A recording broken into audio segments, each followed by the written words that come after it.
Assalamualaikum, apa kabar semua?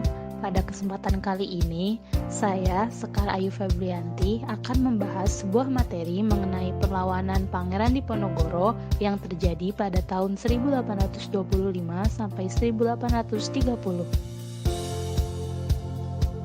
Perlawanan Pangeran Diponegoro atau yang biasa disebut sebagai Perang Jawa dapat dikatakan sebagai garis batas dari sejarah Jawa, secara umumnya sejarah Indonesia yang mulai menapaki zaman modern, karena pada saat itu merupakan pertama kalinya sebuah pemerintahan kolonial Eropa menghadapi pemberontakan sosial yang berkobar di sebagian besar Pulau Jawa. Oleh karena itu, untuk memupuk semangat nasionalisme kita, mari kita simak pemaparan berikut ini. Sebelum kita membahas mengenai Perang Jawa, rasanya kurang lengkap apabila kita tidak membahas mengenai sosok Pangeran Diponegoro.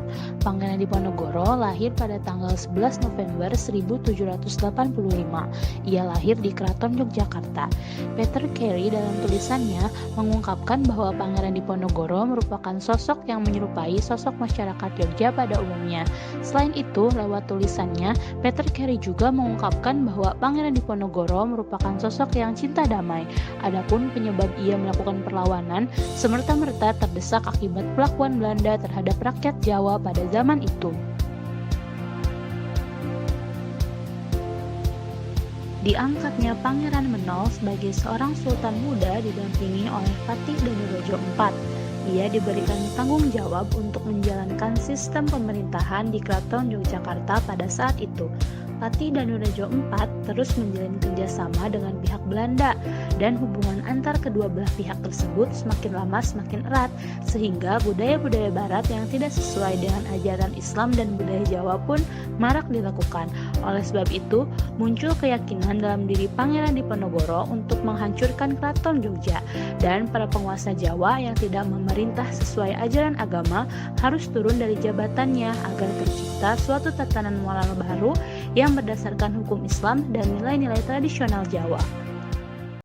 Taktik yang Pangeran Diponegoro terapkan dalam Perang Jawa ialah taktik perang gerilya.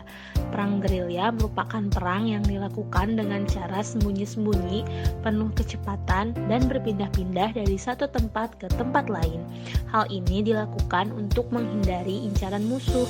Dalam menghadapi Belanda, pasukan Pangeran Diponegoro menggunakan senjata-senjata yang tradisional seperti tombak, keris, pedang, golok, senapan, dan senjata api. Pangeran Diponegoro dan pasukannya juga memiliki senjata khas mereka sendiri berupa keris yang diikat pada ujung bambu untuk menjatuhkan prajurit atau serdadu kuda Belanda dari kudanya.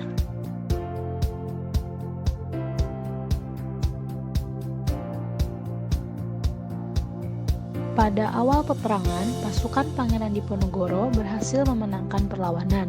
Hal tersebut dikarenakan adanya bantuan dari para santri yang tidak lepas dari latar belakang pendidikan Pangeran Diponegoro yang berasal dari pesantren. Salah satu tokoh terkenal yang ikut andil dalam Perang Jawa ialah Kyai Maja. Kyai Maja selain sebagai seorang ulama dan penasihat keagamaan Pangeran Diponegoro, juga merangkap sebagai seorang panglima perang.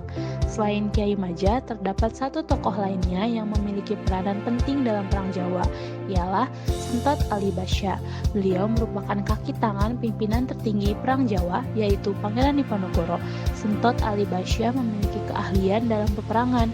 Ia memiliki ketangkasan, keberanian, dan kecerdikan dalam menyusun strategi perang yang diakui oleh pihak Belanda.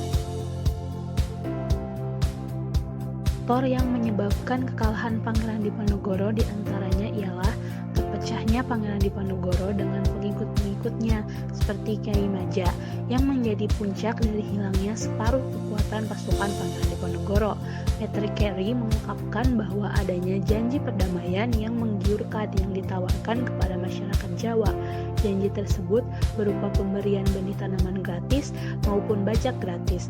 Lalu pihak Belanda juga memberikan kebijakan apabila penduduk Jawa pindah ke benteng yang dibuat oleh Belanda, maka mereka akan menurunkan pajak mengurangi kewajiban kerja bakti, dan menaikkan upah buruh harian di sekitar benteng. Kemudian faktor yang terakhir ialah mengenai hal yang menyebabkan Pangeran Diponegoro ingin mengadakan perundingan dengan Belanda, dikarenakan pasukannya yang semakin berkurang dan melemah. Lalu keputusan terakhir yang diambil Pangeran Diponegoro ialah melakukan perundingan damai dengan pihak Belanda. Tetapi pada tanggal 28 Maret 1830, Pangeran Diponegoro ditangkap di Magelang.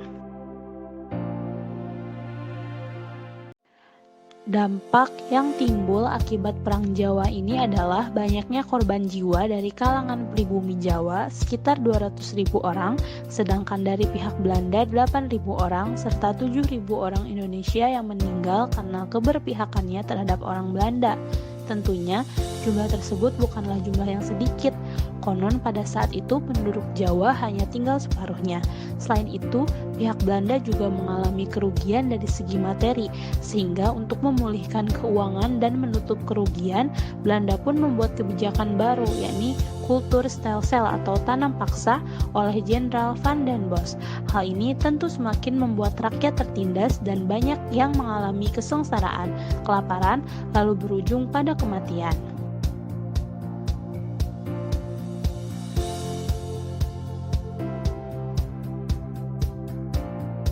Setelah menyimak pemaparan mengenai perlawanan Pangeran Diponegoro, menurut kamu, nilai positif apa yang dapat kamu ambil dari sosok Pangeran Diponegoro dan perjuangannya untuk mengusir penjajah?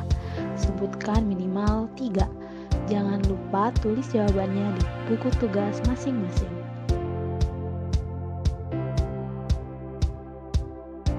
Sekian yang dapat saya sampaikan. Mohon maaf apabila terdapat banyak kekurangan. Sampai jumpa lagi. Wassalamualaikum warahmatullahi wabarakatuh.